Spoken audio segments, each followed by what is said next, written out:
જમ્મુ કાશ્મીરના પહેલગામમાં ગઈકાલે 22 એપ્રિલના રોજ થયેલા આતંકવાદી હુમલામાં 27 લોકોના મોત થયા છે, જેમાં 3 ગુજરાતીઓનો પણ સમાવેશ થાય છે.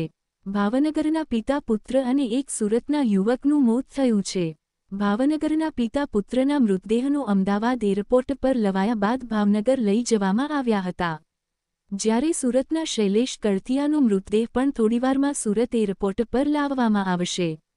ભાવનગરના પિતા પુત્રના મૃતદેહોને અમદાવાદ એરપોર્ટ પર લાવવામાં આવ્યા. ભાવનગરના 2 મૃતકોના મૃતદેહોને હવાઈ માર્ગે અમદાવાદ એરપોર્ટ પર લાવવામાં આવ્યા હતા, જ્યાં મંત્રીઓ દ્વારા પુષ્પાંજલિ અર્પણ કરવામાં આવી હતી.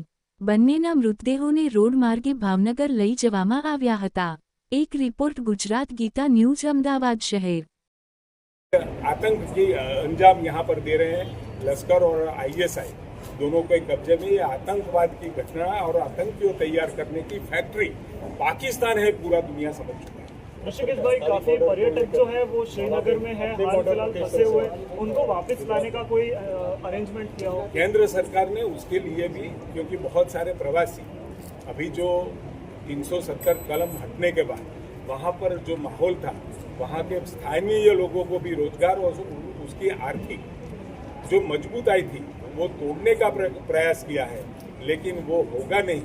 लेकिन आज जो घटना बनी है उसके हिसाब से जो लोग वापस आना चाहते हैं अपने अपने राज्यों में, केंद्र सरकार आदरणीय अमित भाई, आदरणीय प्रधानमंत्री मोदी साहब ने भी उसको जल्द से जल्द जिसको भी जाना है उसके निर्देश दिए.